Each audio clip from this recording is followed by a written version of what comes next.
Bonjour à tous, ici Manon Fabre. Bienvenue sur ma chaîne, où on explore ensemble le monde des aliments, leur composition et les critiques qui en découlent. Si vous voulez mieux comprendre ce que vous mangez et faire des choix éclairés, n'hésitez pas à vous abonner pour rester informé. Prêt à découvrir? C'est parti. Bonjour à tous. Dans cette vidéo, je vais vous parler des probiotiques, ces petites bactéries bénéfiques qui peuvent avoir un impact énorme sur notre santé.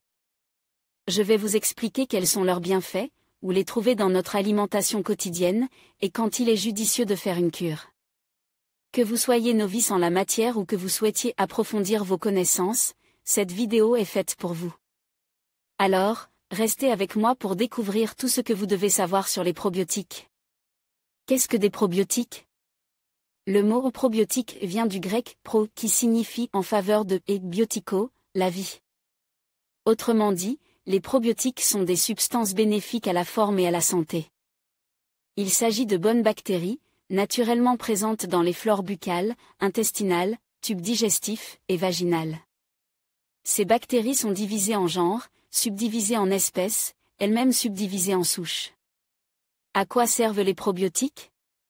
Ces centaines d'espèces bactériennes différentes, entre 150 et 200 par individu, participent à différentes fonctions comme l'immunité et l'amélioration de la digestion, ainsi que le bon équilibre du microbiote intestinal en aidant notre organisme à lutter contre la prolifération de mauvaises bactéries.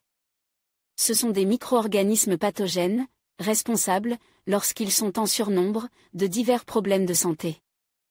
En réalité, les effets bénéfiques dépendent en grande partie de la souche.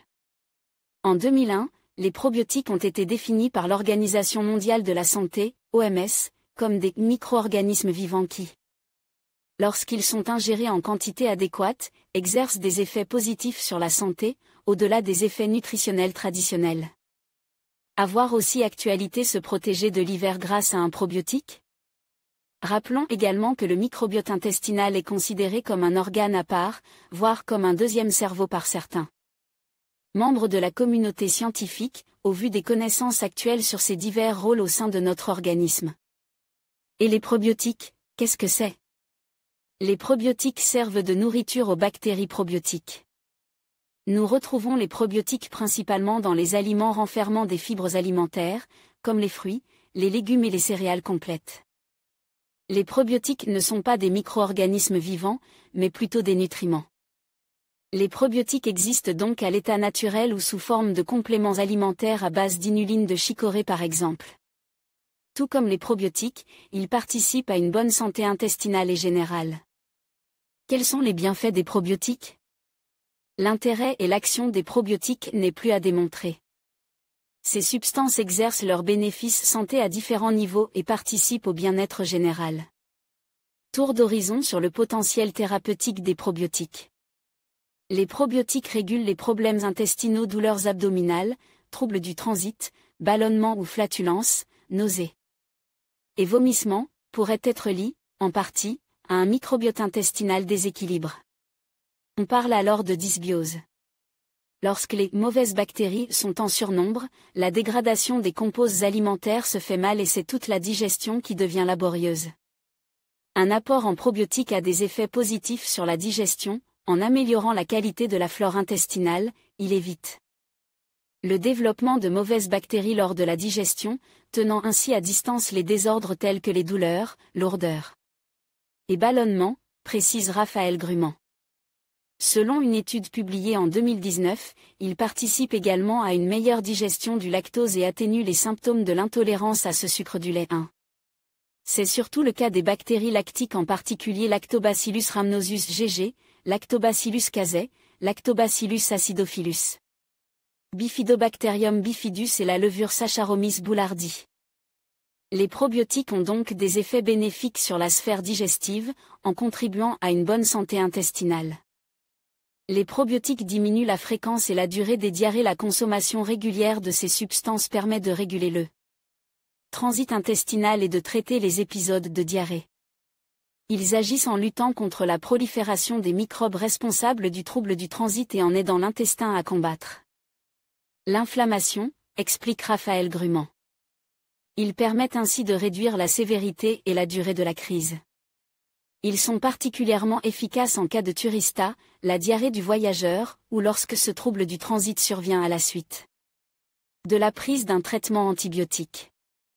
Là encore, ce sont surtout les souches provenant des produits laitiers. Les probiotiques préviennent les infections vaginales si vous êtes sujette aux infections urinaires, aux cystites et aux infections vaginales de type mycose ou vaginite. Les probiotiques peuvent aider à une bonne santé féminine. Un déséquilibre de la flore vaginale serait en effet en lien avec leur développement, les bonnes bactéries n'étant plus en assez. En grand nombre, la zone vulvogénitale devient un terrain propice au développement des bactéries pathogènes responsables de ces maladies. En 2009, une étude a montré que l'utilisation locale de lactobacilles était plus efficace contre les vaginites bactériennes que la prise d'antibiotiques prescrits par voie orale. Les probiotiques soulagent le syndrome de l'intestin irritable, SI. Le syndrome de l'intestin irritable touche entre 10 et 15% de la population française, en majorité des femmes. Il provoque une alternance de diarrhée et de constipation, de douleurs abdominales et de ballonnements. Des méta-analyses ont mis en évidence que les probiotiques amélioraient la santé des malades en réduisant l'intensité des douleurs abdominales et la fréquence des CEL3. Ces effets positifs ont surtout été observés avec les souches telles que Lactobacillus rhamnosus GG, Lactobacillus plantarum, Bifidobacterium infanti, Streptococcus faecium, Streptococcus tremophilus, Saccharomyces boulardii. À tel point que 40,9% des gastro-entérologues prescrivent, pour traiter cette maladie chronique, un traitement alternatif, les probiotiques.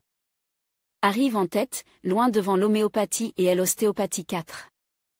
Les probiotiques traitent les maladies inflammatoires chroniques de l'intestin, MICI, ce terme regroupe la maladie de Crohn, MC, et la rectolite hémorragique, RCH, deux affections qui se caractérisent par des douleurs abdominales fortes et une perméabilité intestinale. L'analyse du microbiote de patients atteints de MICI a permis de mettre en évidence une dysbiose, avec un surnombre de la bactérie Faecalibacterium prosnitzi dans le cas d'une MC et de la bactérie E. coli dans le cas d'une RCH.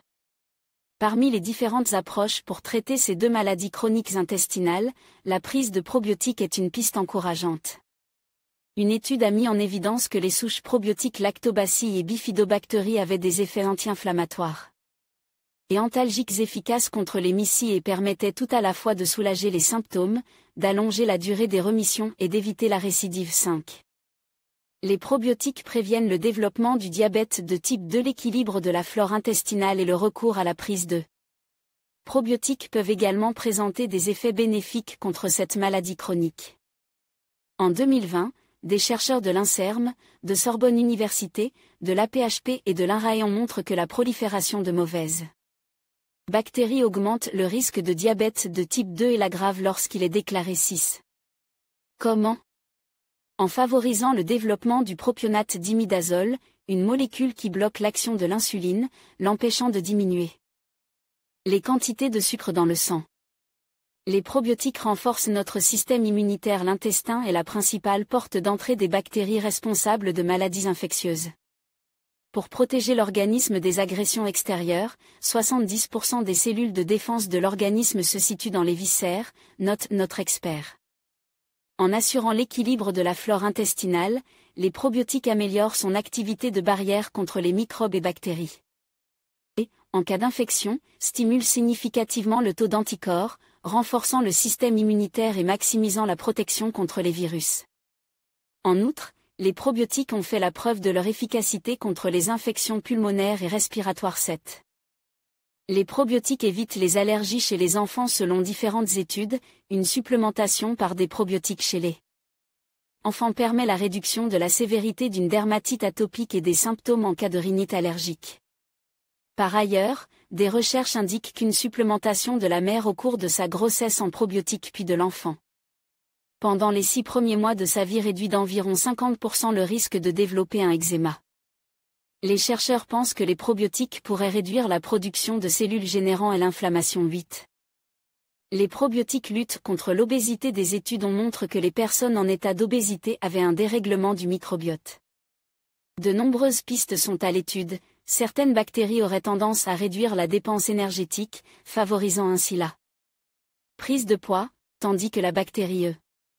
coli, lorsqu'elle est en excès dans l'intestin, neutraliserait la mélanotropine, une hormone impliquée dans la satiété, poussant ainsi les personnes à un excès alimentaire et à une tendance aux compulsions 9, explique Raphaël Gruman. Ainsi, en rééquilibrant la flore intestinale, la prise de probiotiques permettrait de réguler les prises alimentaires et de réduire la prise de poids. Les probiotiques améliorent l'arthrose et les rhumatismes. L'équilibre de la flore intestinale et le recours à la prise de probiotiques pourrait être un plus dans le maintien de la mobilité articulaire. Le déséquilibre de la flore intestinale jouerait en effet un rôle dans la survenue et l'aggravation des maladies articulaires inflammatoires. La surabondance de mauvaises bactéries provoquerait une inflammation au niveau de l'intestin qui se propagerait, via la circulation sanguine, et aggraverait les douleurs articulaires. Les probiotiques luttent contre l'infection à Helicobacter pylori. Cette bactérie est un facteur de risque important dans l'apparition d'ulcères gastro-duodénaux et de gastrite, voire de cancer. Une souche en particulier a fait la preuve de son efficacité contre la bactérie, le Lactobacillus reuteri. Elle réduit la charge d'Helicobacter pylori dans l'estomac en favorisant son élimination lors de la digestion. De plus, la prise de cette souche probiotique, en parallèle d'un traitement à base d'antibiotiques, permet d'éviter les effets secondaires du traitement, notamment la survenue d'épisodes diarrhéiques, précise le diététicien. Les probiotiques jouent un rôle contre certains troubles psychiques. Des études montrent que le microbiote intestinal participerait à la communication entre le cerveau et l'intestin ainsi que sur le fonctionnement cérébral. 10,11. Même si les mécanismes ne sont pas clairement élucidés, il semble que la flore intestinale agirait sur le cerveau, notamment par la sécrétion et la libération de certaines molécules. Un déséquilibre en bonnes bactéries serait donc une explication possible dans la survenue et le développement de nombreuses maladies neurologiques et psychiatriques telles que la maladie d'Alzheimer, la sclérose en plaques et la maladie de Parkinson. Par quels moyens ? En cas de dysbiose, une inflammation généralisée apparaît dans l'organisme, explique Raphaël Gruman. Certaines cellules plus fragiles que d'autres sont atteintes. C'est notamment le cas des neurones et plus précisément la gaine de myéline qui entoure l'axone du neurone. C'est par là que passe l'influx nerveux. La dégradation de cette gaine ou l'atteinte directe des neurones par l'inflammation peut provoquer à long terme des dommages cérébraux, provoquant l'apparition de ce type de pathologie. Enfin, les probiotiques seraient efficaces contre la déprime et la dépression. C'est ce que nous révélait une étude menée par des chercheurs hollandais et publiée en août 2015 dans le magazine Brain, Behavior and Immunity. Les scientifiques ont supplémenté en probiotiques 20 volontaires, pendant un mois. Au terme de l'essai, ils ont constaté que tous, sans exception, étaient d'humeur plus joyeuse et avaient moins d'idées noires. La raison ? 95% de la sérotonine, aussi appelée hormone du bonheur, est produite au niveau de l'intestin. Si celui-ci subit un déséquilibre, c'est toute la sécrétion de la sérotonine qui s'en ressent. Les probiotiques luttent contre la fatigue en favorisant l'assimilation des vitamines du groupe B et de la vitamine K, des minéraux, comme le calcium et le magnésium, ainsi que de 3 acides amines essentiels, la valine, la leucine et l'isoleucine. Les probiotiques renforcent l'organisme et participent à retrouver plus d'énergie. Les probiotiques améliorent la qualité de la peau. Plus la flore cutanée est variée, plus la peau est saine. Dans le cas contraire, c'est la porte ouverte aux problèmes tels que le psoriasis, l'eczéma, l'acné. Selon une étude française, plus la bactérie Staphylococcus était présente à la surface de la peau, plus l'acné est sévère. Pour agir contre ces effets, faire une cure de probiotiques, en parallèle, adopter des soins topiques enrichis en probiotiques permettrait à la fois de calmer l'inflammation réduisant ainsi les effets, douleur, rougeur, irritation, mais également de renforcer la barrière cutanée, évitant ainsi la récidive de ces symptômes. Probiotiques naturels, quels sont les aliments les plus riches en probiotiques ? Ils existent à l'état naturel dans certains produits alimentaires, en particulier les produits fermentés, les boissons fermentées. Kéfir de fruits, kéfir de lait, les ribot, kombucha, la bière non pasteurisée, les légumes fermentés et les légumes racines, le chou, choucroute, la betterave, les carottes, les topinambours, les produits fermentés comme le miso, le tofu, la sauce soja et le tempeh, les yaourts et produits laitiers fermentés, yogourt, le pain au levain, les fromages persille, le roquefort, le bleu, la fourme, les fromages à croûte, le camembert, le brie, le mussneté, la levure de bière, les olives, les cornichons, l'ail, l'oignon et les échalotes. Quand et pourquoi prendre des probiotiques? Il est recommandé de faire une cure de probiotiques à chaque changement de saison, en particulier lors du passage à l'hiver et au printemps, moment où les défenses immunitaires sont les plus fragiles et l'organisme fatigue, conseille notre expert. Elle est également recommandée en cas de fatigue intense pour vous remettre sur pied, et après un épisode infectieux, en particulier. Si le traitement de la maladie a nécessité la prise d'antibiotiques car ces médicaments éliminent les bactéries présentes dans le corps, sans faire de distinction entre les bonnes et les mauvaises. Une cure peut être intéressante en cas de problèmes chroniques, diabète, syndrome du côlon irritable, ou ponctuel, fatigue, diarrhée, persistant malgré une alimentation équilibrée, précise Raphaël Grument.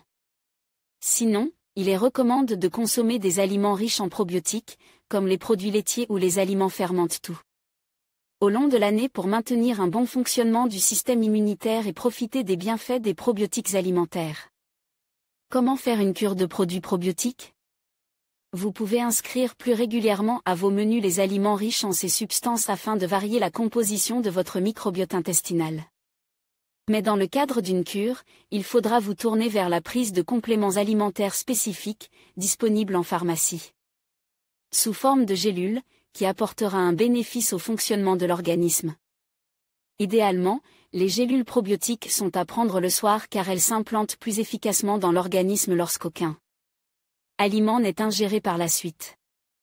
En effet, les probiotiques doivent résister à l'acidité de l'estomac, aux enzymes digestives et aux sels biliaires. Notre conseil, le complément alimentaire Probio 2 de Nutriendent, Co., disponible sur Amazon. Quels sont les meilleurs probiotiques et comment les choisir? Tout dépend du problème de santé rencontre car le marché des probiotiques est vaste et chaque souche a sa spécialité.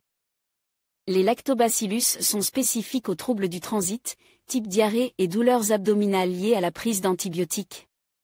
Le Lactobacillus plantarum prévient les infections vulvo-vaginales, type candidose, le Lactobacillus helveticus traite le syndrome de l'intestin irritable et la constipation, le Lactobacillus acidophilus renforce les défenses immunitaires. Assure le diététicien. Parlez à votre médecin traitant ou votre pharmacien afin que celui-ci vous aiguille vers la meilleure souche et s'assure d'une bonne compatibilité si vous suivez un traitement médical en parallèle. Ensuite, il faut opter pour un produit contenant une quantité importante de bactéries, 40 ou 80 milliards, et se tourner vers des marques reconnues. Durée de la cure de probiotiques. Si le trouble est passager, 1 mois de cure peut suffire. S'il est chronique, le traitement peut être permanent, les probiotiques faisant alors partie intégrante du traitement, en complément des médicaments prescrits par le professionnel de santé. En ce cas, il se prend durant 1 mois. Faites ensuite une pause de 15 jours, avant de reprendre la cure durant un autre mois, et ainsi de suite. Il est recommandé de prendre les gélules le matin au réveil. Quand ressent-on les bienfaits des probiotiques? Ils se font ressentir au bout d'une dizaine de jours. Dans le cas contraire, n'hésitez pas à essayer un autre probiotique, les effets peuvent dépendre à la fois de la souche mais aussi du microbiote initial de l'individu. Contre-indication, qui ne doit pas prendre de probiotiques? Chez les personnes sensibles, la prise de probiotiques peut occasionner des troubles digestifs sans gravité temporaire, ballonnement et gaz intestinaux, ainsi qu'une légère irritation intestinale. Dans la plupart des cas, ces troubles régressent spontanément en quelques jours. Lorsqu'on est concerné, il est conseillé de réduire la quantité de probiotiques ingérés ou de les introduire progressivement en espaçant au début les doses, recommande Raphaël Grument. Si les troubles digestifs persistent au-delà de 2 à 3 semaines, mieux vaut arrêter de consommer le probiotique en cause. En cas d'affections digestives graves, comme une rectolite hémorragique, la prise de probiotiques doit être recommandée et prescrite par un médecin. Il en va de même pour les nourrissons, les enfants en bas âge, les femmes enceintes et allaitantes. À noter qu'il existe des probiotiques spécifiques aux nourrissons, en cas de colique notamment. Les probiotiques sont contre-indiqués aux enfants ou aux adultes souffrant d'un déficit immunitaire, que ce dernier soit congénital, lié à une maladie, lymphome, leucémie, ou à un traitement médical, immunosuppresseur, corticoïdes, chimiothérapie. Diapo, probiotiques naturels, notre liste des meilleurs. En conclusion, les probiotiques jouent un rôle essentiel dans notre santé digestive et globale. Ils peuvent contribuer à renforcer notre système immunitaire, améliorer notre flore intestinale et même influencer notre bien-être mental. On les trouve dans divers aliments ferments comme le yaourt, le kéfir ou la choucroute, ainsi que sous forme de compléments alimentaires. Pour bénéficier de leurs effets, il est recommandé de faire une cure de probiotiques lors de déséquilibres digestifs, après une antibiothérapie, ou simplement pour maintenir une bonne santé intestinale. N'hésitez pas à intégrer ces aliments naturels dans votre alimentation pour profiter de leurs nombreux bienfaits. Merci de votre attention et à bientôt pour d'autres conseils santé.